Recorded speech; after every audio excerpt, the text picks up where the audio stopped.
Hello everyone and welcome back to our channel, where we explore timeless stories and the profound wisdom they hold.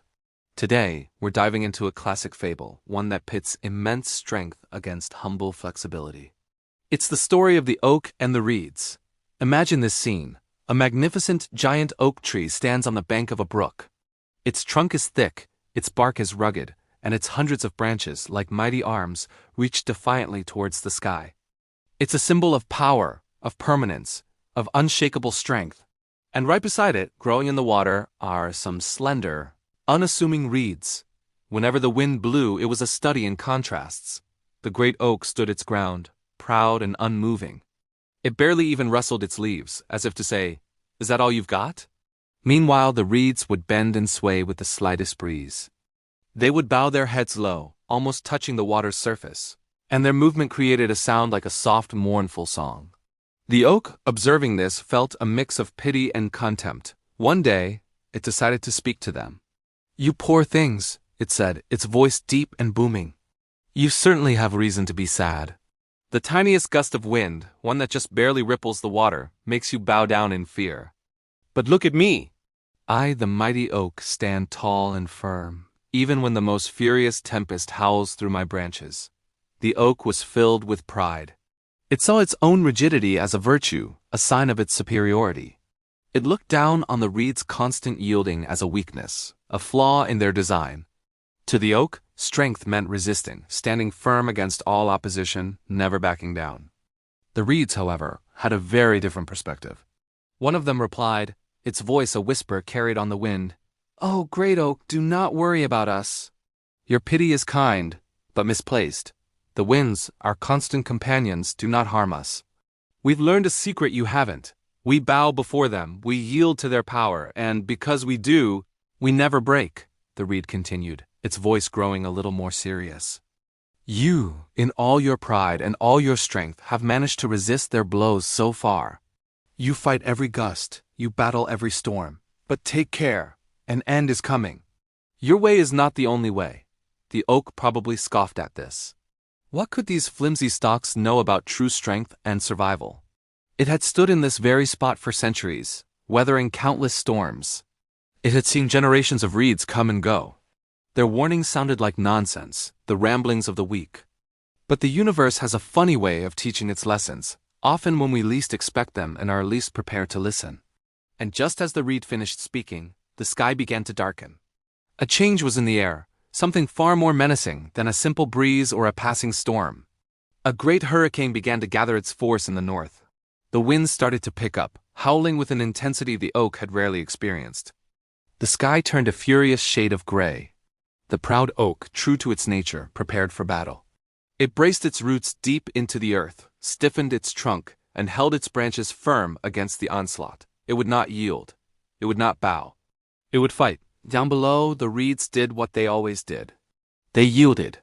They bowed low, their slender bodies becoming one with the motion of the wind and water, offering almost no resistance. The storm raged. The wind shrieked and redoubled its fury, throwing its full terrifying power against the landscape.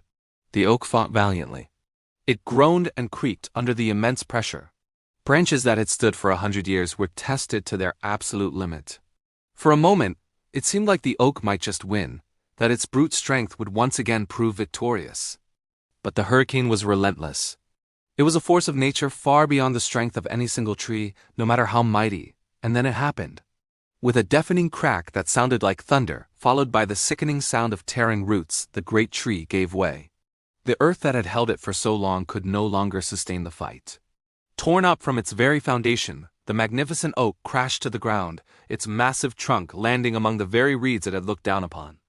It lay there, a fallen giant, its 100 arms now broken and tangled, pointing uselessly at the stormy sky. The storm eventually passed. The winds quieted and a calm returned to the brook. The reeds slowly rose back up, swaying gently as if nothing had happened. They were unharmed, unbroken. They looked upon the fallen oak, not with triumph, but with a quiet, knowing pity. The mighty had fallen not because it was weak, but because it was too strong, too rigid, too proud to bend. This story isn't just about a tree and some plants. It's a powerful metaphor for our own lives. How often do we act like the oak? We cling to our pride, our opinions, our way of doing things, believing that to yield is to lose. We resist change, we fight against feedback, we refuse to adapt, seeing flexibility as a sign of weakness. We think that being strong means being unbending, like a rock. But as the fable shows us, true strength, and especially true resilience, often lies in the ability to be flexible, to adapt, to yield when necessary. The reed survived not because they were stronger than the oak, they obviously weren't, but because they were wiser. They understood the nature of the wind and knew that fighting it was a losing battle. They chose to cooperate with the force, rather than oppose it. Think about this in your own life. In arguments, is it always best to stand your ground until the bitter end? Or is there strength in listening, compromising, and finding common ground? In your career, is it better to rigidly stick to old methods, or to be flexible and adapt to new technologies and changing markets? When facing personal challenges or setbacks, is it healthier to stubbornly resist the reality of the situation, or to accept it, learn from it, and adapt your path forward?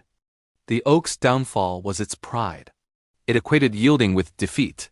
But the reeds teach us that yielding can be a strategy for survival. It's about knowing which battles to fight and which to flow with. It's about understanding that sometimes the most courageous thing you can do is let go. This doesn't mean being a pushover or having no principles. It's about strategic flexibility. It's about having the wisdom to know when to stand firm like a mountain and when to flow like water. Resisting for the sake of resistance, out of pure stubbornness or pride, when the opposing force is overwhelming, is not strength. It is, as the fable concludes, folly. The moral is clear. Better to yield when it is folly to resist than to resist stubbornly and be destroyed. So the next time you feel the winds of change blowing or face a challenge that seems overwhelming, ask yourself, am I being an oak or am I being a reed? The answer might just determine whether you break or whether you gracefully endure. Thank you so much for joining me today to reflect on this wonderful story. I hope it gave you something valuable to think about. If you enjoyed this video, please give it a like, and don't forget to subscribe to our channel for more wisdom from Timeless Tales. Let me know in the comments what you think. Are you more of an oak or a reed? I'd love to read your thoughts. Until next time, stay wise and stay flexible. Thanks for watching.